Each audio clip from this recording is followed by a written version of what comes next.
ഇക്കയെ നമിച്ചു പോവുകയാണ് ഞാൻ. ബ്രഹ്മയുഗം എന്ന ചിത്രം കണ്ടതിന് ശേഷം മെഗാസ്റ്റാർ മമ്മൂട്ടിയെക്കുറിച്ച് വികാരാധീനനായി ജയറാമിൻ്റെ വാക്കുകൾ കേട്ട് അക്ഷരാർത്ഥത്തിൽ സോഷ്യൽ മീഡിയ ഞെട്ടി. ബ്രഹ്മയുഗം എന്ന ചിത്രത്തെക്കുറിച്ച് പറയുന്നതിന് മുൻപ് ഇതിനു മുമ്പ് ഇറങ്ങിയ അബ്രഹാം ഓസ്ലർ എന്ന ചിത്രത്തെക്കുറിച്ച് എനിക്ക് പറയണം.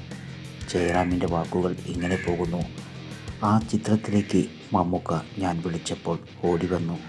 എൻ്റെ ഏട്ടനാണ്, കൂടപ്പിറപ്പാണ് മമ്മൂക്ക. അർത്ഥമെന്ന സത്യനന്തിക്കാട് ചിത്രത്തിലാണ് ഞാനും മമ്മൂക്കയും ആദ്യമായി ഒരുമിച്ച് അഭിനയിച്ചത്. അന്നു തൊട്ടുള്ള ആത്മബന്ധം ഇപ്പോഴുമുണ്ട്. ബ്രഹ്മയുഗം എന്ന ചിത്രം കണ്ടപ്പോൾ ഞാൻ അക്ഷരാർത്ഥത്തിൽ ഞെട്ടി. എന്നെപ്പോലുള്ളവരൊക്കെ സിനിമയുടെ ഓട്ടപ്പാച്ചിലിൽ പലപ്പോഴും തളർന്നു വീണിട്ടുണ്ട്. പക്ഷേ മമ്മൂക്ക ഇപ്പോഴും അതേ ലെവലിൽ തന്നെ നിൽക്കുന്നു. അത് അദ്ദേഹത്തിൻ്റെ അർപ്പണബോധത്തിൻ്റെ കഴിവാണ് കാണിക്കുന്നത്. ഇക്കയ്ക്ക് ഇനിയും ഒരുപാട് ചിത്രങ്ങളിൽ അഭിനയിക്കാൻ കഴിയട്ടെ.